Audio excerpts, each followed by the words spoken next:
नमस्कार दोस्तों, stock market studies में फिर से एक बार आपको बहुत बहुत स्वागत है। तो आज मैं फिर से आपके सामने कुछ इंपॉर्टेंट कंपनी का अपडेट शेयर करने वाला हूं। तो इस वीडियो को पूरा लास्ट तक देखना और अभी तक आपने चैनल को सब्सक्राइब नहीं किया तो जरूर कर लेना। तो चलो अभी देख लेते हैं कौन सा कंपनी है इस वीडियो के अंदर। फर्स्ट जो कंपनी है जिसके बारे में चर्चा करूँ उसका नाम है जस्ट डायल। देखिए जस्ट डायल आप सभी जानते हैं, एक देखा जाए तो एक पुराना कंपनी है। ऑब्वियसली देखा जाए तो एंड्रॉयड ओएस एप्स इस तरीके से प्रोजेक्ट के ऊपर काम करते हैं। Mobile website, desktop PC and voice and text इस तरीके से प्रोग्राम के ऊपर कंपनी काम करते हैं। तो कंपनी का मार्केट कैप बहुत छोटा है मगर कंपनी का परफॉर्मेंस बहुत अच्छा है। जैसे बहुत सारे लोग सोच रहे होंगे कि कंपनी का पी रेशियो बहुत हाई है और industries P ratio same to same है। क्यों? क्योंकि इसका अगर पेयर कंपनी के बारे में बात करूँ तो जिस सेक्टर में वो बिलोंग करते हैं उस सेक्टर में सारे कंपनीज का पी रेशियो बहुत हाई है और इसका टोटल एवरेज पीरियड से निकल कर आ रहा है 55 के आसपास। और जस्ट डायल का सारे पॉइंट्स आपको अच्छा लगेगा। जैसे कंपनी का डेप्थ एकदम जीरो है। कंपनी के देखा जाए तो आरओसी में थोड़ा सा वीकनेस है। बाकी सेल्स ठीक है, प्रॉफिट तो बहुत शानदार जाम हो चुके हैं। अभी क्वार्टरली जो रिजल्ट है वो देखेंगे तो कंपनी के सेल्स के जो डेटा है वो हर साल बढ़ते चले गए। एक भी आपको ऐसे साल नहीं लगेगा जहाँ पे कंपनी का सेल्स कम हुआ। एक्सपेंस को मिटाने के बाद कंपनी का जो नेट प्रॉफिट है वो भी देखा जाए तो बेस्ट तरीके से देखने को मिला। जो एक टाइम नेगेटिव में था उसके बाद फिर से बिग नेगेटिव हुआ। 4 करोड़ से 48 करोड़ तक लॉसेस में गया, तो एक बिग नेगेटिव था। उसके बाद कंपनी खुद को अलग लेवल में रिप्रेजेंट किया। 83 करोड़ से 141 करोड़ तक, मतलब एक बेस्ट तरीके से कंपनी का नेट प्रॉफिट यहाँ पे देखने को मिला। जो नेट प्रॉफिट कंपनी को आगे बढ़ाने के लिए काफ़ी है, जो नेट प्रॉफिट कंपनी को ग्रोथ कराने के लिए काफ़ी है। बाकी आपके क्या ओपिनियन है इस कंपनी के ऊपर जरूर कमेंट्स करना, क्योंकि ये कंपनी जिस तरीके से खुद को रिप्रेजेंट किया है वो सचमुच एक पॉजिटिव है। और दूसरी बात, कंपनी के ऊपर जो सेल्स का आंकड़ा है, बहुत सारे लोग सोच रहे थे कि पहले तो कंपनी का सेल्स कम हुआ करता था, क्या उसका ग्रोथ हुआ? लास्ट टीटीए मतलब टिल टू मंथ में कंपनी 19% का ग्रोथ हुआ और प्रॉफिट का ग्रोथ जो है वो टिल लास्ट टीटीए में 127% के आसपास ग्रोथ प्रॉफिट हुआ, जो आज तक की सबसे हाईएस्ट प्रॉफिट है। देखिए एक बार प्रॉफिट होगा इसको देखकर खुश मत हो जाना, क्योंकि बहुत सारे कारण की वजह से नेक्स्ट क्वार्टर में कंपनी का रिजल्ट भी खराब हो सकते हैं। क्योंकि बजट भी पेश किया गया है, तो बजट में बहुत सारे चेंजेस किया गया है, उसका इम्पैक्ट भी डायरेक्टली कंपनी के ऊपर पड़ सकते हैं। बाकी देखा जाएगा जो सीएजीआर का परसेंटेज है उसमें 55% के आसपास सीएजीआर का परसेंटेज आपको देखने को मिला। तो बेसिकली एक अच्छा खासा यहाँ पे ग्रोथ देखने को मिला है, जो कंपनी इसको आगे बढ़ाने के लिए काफ़ी है। बाकी कंपनी का देखिए रिटर्न ऑफ इक्विटी के बारे में बात करूँ तो 10 ईयर्स में कंपनी का रिटर्न 5 साल में, 3 साल में और लास्ट ईयर में कंपनी का रिटर्न ऑफ इक्विटी में उतना खास ग्रोथ नहीं है। बाकी एज ए इन्वेस्टर प्रोमोटर से लेकर एफआईएसडीएस पब्लिक हर किसी के पास आपको अच्छा खासा इन्वेस्टमेंट देखने को मिल चुके हैं। तो मैं जरूर कहूँगा इस कंपनी के ऊपर फोकस रखिएगा। और रही बात इस कंपनी के ऊपर टेक्निकली चार्ट पैटर्न्स का, तो आप देखेंगे तो जस्ट डायल के ऊपर देखिए एक पैटर्न स्केड हुआ था, तब भी मैंने आपको वीडियो बनाकर शेयर किया था कि आप एक शोल्डर बने, उसके बाद एक बिग हेड बने, उसके बाद 2 बार शोल्डर बने। और यहाँ पे देखिए कंपनी का शोल्डर पे ब्रेकआउट भी हुआ, ब्रेकआउट कंफर्मेशन भी हुआ, उसके बाद देखिए रिटेस्ट किया, उसके बाद यहाँ पे धीरे धीरे करके ऊपर जाने का कोशिश कर रहा है। तो मुझे लगता है बेस्ट तरीके से यहाँ पे टारगेट पाने का चांसेस है, जिसके चलते कंपनी में अच्छा खासा ग्रोथ होने का भी चांसेस देखने को मिल सकता है। बाकी इस जस्टेल के ऊपर आपके क्या ओपिनियन है जरूर मुझे कमेंट्स करके बताना। नेक्स्ट जो कंपनी है उसके बारे में बात करूँ, उसका नाम है बर्जर पेंट। देखिए बर्जर पेंट बेसिकली एक पेन इंडस्ट्री के एक लीडर कंपनी है। और लीडर कंपनी मतलब एशियन पेंट के बाद सबसे ज़्यादा अगर कोई कंपनी के ऊपर ज़्यादा प्रेफरेंस देखने को मिलता है वो है बर्जर पेंट। क्योंकि पेन इंडस्ट्रीज में बाकी कंपनी का हालत अभी भी बहुत नीचे में है। जैसे कंसाई नेरोलेक 22,000 करोड़ का मार्केट कैप है, एक्जो नोबल 12,000 करोड़ का, इंडिको पेंट 7,000, शालीमार पेंट 1,100 करोड़ का। और बाकी देखिए और भी अलग अलग कंपनीज है जो इस लिस्ट में शामिल है। आप देख सकते हैं सबसे बड़ी जो कंपनी है उसका नाम है एशियन पेंट, जो 2,70,000 सॉरी 80,000 करोड़ के आसपास मार्केट कैप लेकर चला है। और बाकी आप यहाँ पे देख सकते हैं कंपनीज के ऊपर जो बर्जर पेंट का जो डेटा है, उस डेटा के हिसाब से बात करें तो 61,500 करोड़ के आसपास इसका मार्केट कैप देखने को मिला, जो कंपनी के ऊपर एक हाई लेवल में ग्रोथ होने के लिए काफ़ी है। जो देखिए कंपनी फिर से आगे बढ़ने का जरूर पॉसिबिलिटी दिखेगा, क्योंकि बर्जर पेंट का एक खासियत पॉइंट आपको बता दूं, जब पूरा पेंट सेक्टर का हालत खराब है फिर भी बर्जर पेंट ने अच्छा खासा प्रॉफिट ग्रोथ किया, सेल्स पॉजिटिव रखा और प्रॉफिट ग्रोथ को अच्छा खासा किया, जो गुड पॉइंट्स है कंपनीज के लिए। तीसरी बात, इस कंपनी के ऊपर अगर मार्केट शेयर के बारे में बात करूं तो आप देख सकते हैं 20% पेंट सेगमेंट में इसका मार्केट शेयर है। एक ऑब्वियसली बेस्ट गुड पॉइंट्स है, क्योंकि देखिए एशियन पेंट के बाद अगर किसी कंपनी का मार्केट में राज चल रहा है वो है बर्जर पेंट का। तो क्वेश्चन यहाँ पे है सर, कंपनी अगर इतना अच्छा है तो लगातार गिरते क्यों चले जा रहे हैं?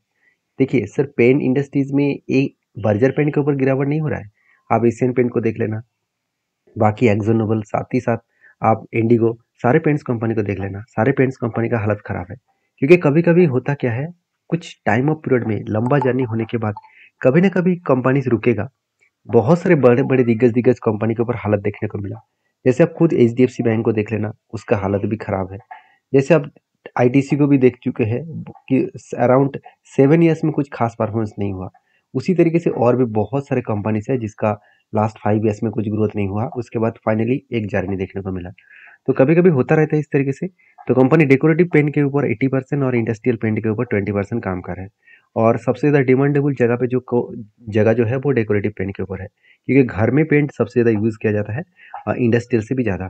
तो इस हिसाब से कंपनी के ऊपर अच्छा खासा ग्रोथ होने का चांसेस है। तो मैं इसीलिए इस कंपनी के ऊपर बुलिश सिर्फ इसीलिए नहीं हूँ क्योंकि कंपनी के ऊपर इन्वेस्टर तगड़ा बाई किया। म्यूचुअल फंड ने जो खुद का होल्डिंग को जो मतलब 0.87% से बढ़कर 3% तक लेके गया, 3 साढ़े 3% के आसपास। और इसका फायदा ऑब्वियसली क्यों उठाया गया, क्योंकि माल किसने बेचा? ऑब्वियसली एफआईएस ने बेचा। अगर एफआईएस बेचा होता और म्यूचुअल फंड भी बेच दिया होता और उसका होल्डिंग पब्लिक खरीदारी कर किया होता, तो मैं इस कंपनी के ऊपर एक वीकनेस जरूर सोचता। मगर हुआ कुछ उल्टा। तो ऑब्वियसली आप एक चीज को नोटिस कर सकते हैं, mutual fund have increase holding. आप देख सकते हैं 3.19%, जो मैं अभी आपको यहाँ पे दिखा रहा था। मतलब म्यूचुअल फंड ने लगातार इस कंपनी के ऊपर बाय कर रहा है। तो एक गुड पॉइंट्स यहाँ पे देखने को मिले, इसीलिए बर्जर पेंट के ऊपर करेक्शन होने के बाद भी मैं इस कंपनी के ऊपर बुलिश हूँ। क्योंकि बर्जर पेंट के ऊपर जब एक पैटर्न्स बना था काफी ध्यान पैटर्न्स का, फाइनली ब्रेकआउट होने के बाद ऊपर तो गया। यहाँ पे स्ट्रांगली इसका रेजिस्टेंस और सप्लाई जोन मिले, जहाँ से एक बिग फॉल हो चुके थे। और बिग फॉल होने के बाद यहाँ से कंपनी फिर से रिकवरी करने का कोशिश कर रहा है। और मुझे लगता है जो रिकवरी यहाँ पे हो रहा है, उस रिकवरी के बेसिस में कंपनी का आगे बढ़ने का चांसेस है और आगे बढ़ने का पोटेंशियल भी है। तो मुझे लगता है जिस तरीके से सिचुएशन बने उस सिचुएशन के बेसिस में कंपनी के ऊपर अच्छा खासा जर्नी होने के लिए थोड़ा सा टाइम लग सकता है। तो बाकी कंपनी बेकार नहीं करूँगा कहूँगा, क्योंकि कंपनी के ऊपर गुड पॉइंट्स यही है।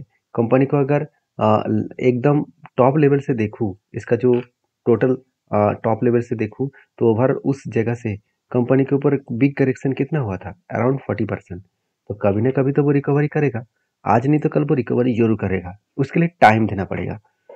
तो नेक्स्ट जो कंपनी है उसका नाम है Relaxo footwear. Same to same और एक सेक्टर के एक लीडर प्लेयर है, वो है रिलैक्सो। क्योंकि देखिए footwear industries and leather industries में देखा जाए तो रिलैक्सो नंबर 1 पोजीशन में था।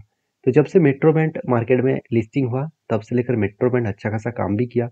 क्योंकि आप खुद ही देख सकते हैं मेट्रो बैंड का सेल्स तो उतना खास नहीं है, मगर प्रॉफिट ग्रोथ बहुत स्ट्रांग है। और इसी बेसिस में रिलैक्सो के भी डेटा देखा जाए तो रिलैक्सो का sales growth and profit growth negative में है, जिसके चलते रिलैक्सो के ऊपर भी अच्छा खासा गिरावट का माहौल देखने को मिला। दो बड़े दिग्गज प्लेयर जैसे बर्जर पेंट और रिलैक्सो, ये दोनों कंपनी अच्छा खासा करेक्शन कर रहा है।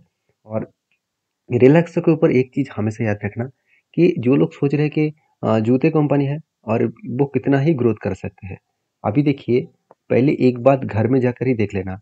आपके घर में शायद सारे व्यक्ति का एक जूता नहीं है, 2-3 जोड़ी तो होगा ही। तो एक टाइम लोग एक जूता पहनकर ही काम चला लेते थे, आज 2-3 जोड़ी जूता घर पे रखते हैं, वो किसी का ब्रांड का हो। तो लोगों का जो डिमांड है वो डिमांड धीरे धीरे करके बढ़ते चले जा रहा है। क्योंकि हम लोग जो सोसाइटी में रहते हैं वहाँ पे दिखाने के लिए, दिखावा करने के लिए इस तरीके से काम बहुत सारे लोग करते हैं। 90% लोग इस तरीके से काम करते हैं। तो जिसके लिए डायरेक्टली फायदा किसको होता है? कंपनी को। तो रिलैक्सो जैसे कंपनी के ब्रांड के ऊपर भी अच्छा खासा ग्रोथ आने का चांसेस है। सिर्फ रिलैक्सो के एक कारण की वजह से बिग पिटाई हो गया, वो है इसका मैनेजमेंट। मैनेजमेंट ने गलत डिसीजन लिया जिसके कारण आज रिलैक्सो का हालत खराब है। वो डिसीजन क्या है मैं पहले भी डिस्कशन कर चुका हूँ, फिर भी एक एक सिंपल तरीके से मैं बता रहा हूँ कि मान के चलिए रिलैक्सो का मैनेजमेंट ये सोच रहा था कि अगर मेरा हाई प्राइस का प्रोडक्ट मैं अगर बेचूँ, ज़्यादा बेचूँ तो मुझे ज़्यादा पैसा आएगा। मगर इंडिया में मिडिल क्लास और लो लो क्लास कैटेगरीज के लोग ज़्यादा रहते हैं, जो लो लेवल का प्राइस का जूता ही खरीदना चाहते हैं, जिसका प्राइस अराउंड 500, 1000, 2000 के अंदर है। लोग 5,000, 10,000, 15, 20, 25,000 के जूते खरीदारी करने के लिए उतना ज़्यादा लोग इंडिया में देखने को नहीं मिलेगा। तो कंपनी गलत कर रहे थे, कंपनी इस लो मार्केट को कैप्चर नहीं किया था, वो हाई मार्केट को कैप्चर करने का कोशिश कर रहे थे। इसीलिए कंपनी का मार्केट शेयर थोड़ा-सा कम हो गया और मैनेजमेंट ये भी कहा है कि 2025 के बाद वो दोनों मार्केट को अच्छी तरीके से कैप्चर करेंगे। तो ऑब्वियसली 2025 के बाद मुझे लगता है रिलैक्सो फिर से ट्रैक में आ सकते हैं। तो बाकी रिलैक्सो के ऊपर फिलहाल के लिए मेरा कोई ट्रेड नहीं है क्योंकि कंटिन्यूअसली एक सेलिंग प्रेशर देखने को मिला क्योंकि एक पैटर्न्स तो क्रिएट हुआ था। उस पैटर्न्स के बेसिस में कंपनी को ऊपर भागना चाहिए था, मगर हुआ कुछ उल्टा। यहाँ से बिग क्रैश हो गया, यहाँ से रिकवरी करने का वो कंपनी कोशिश भी कर रहा है। तो मुझे लगता है जो सिचुएशन बना है उस सिचुएशन के बेसिस में कंपनी के ऊपर जर्नी होने का चांसेस भी है। बाकी आपकी क्या राय है जरूर मुझे कमेंट्स करके बताना। तो नेक्स्ट जो कंपनी है उसके बारे में चर्चा करूँ, उसका नाम आप देखेंगे, इसका नाम है पराग मिल्क। पराग मिल्क फूड्स लिमिटेड। बहुत ज़बरदस्त एक अनाउंसमेंट आने वाला है क्योंकि इसका फेस वैल्यू 10 रुपया है और मैनेजमेंट का कहना है कि इस कंपनी अच्छा खासा परफॉर्मेंस किया, इसीलिए कंपनी का मैनेजमेंट ने जल्द से जल्द बोनस और डिविडेंड एक साथ लेके आने, सॉरी, बोनस एंड स्प्लिट एक साथ लेके आने वाले हैं। तो कंपनी बोनस के हिसाब से 1:1 का बोनस देने जा रहा है और स्प्लिट के हिसाब से 1:2 रेशियो का यहाँ पे स्प्लिट करने जा रहा है। तो एक्स्ट्रा बेनिफिट आपको ज़बरदस्त मिलने वाला है। एक के बदले 2 शेयर मिलेगा और वो 2 के बदले मतलब और 2 मतलब ऑलमोस्ट आपको 4 शेयर मिलेगा। तो अच्छा खासा यहाँ पे अनाउंसमेंट होने वाला है। जल्द से जल्द इसका अपडेट आएगा तो मैं ज़रूर आपके साथ शेयर करूँगा। तो वीडियो में जानकर अच्छा मिले तो प्लीज़ लाइक कर लेना, चैनल को सब्सक्राइब भी करना। मिलते हैं नेक्स्ट वीडियो में, तब तक के लिए आप इस वीडियो को ज़रूर वॉच करिए, दोस्तों के साथ भी शेयर करिए और हाँ, आप सेबी रजिस्टर्ड एडवाइजर के साथ बातचीत करके ही काम करना। मेरे कहने पे कोई भी ट्रेड मत लेना, मेरे तरफ से कोई भी रिकमेंडेशन नहीं है। मैं सिर्फ एजुकेशन पर्पस में सारे पॉइंट्स मेरे व्यू के हिसाब से आपके साथ शेयर कर रहा हूँ। तो मिलते हैं नेक्स्ट वीडियो में, तब तक के लिए धन्यवाद।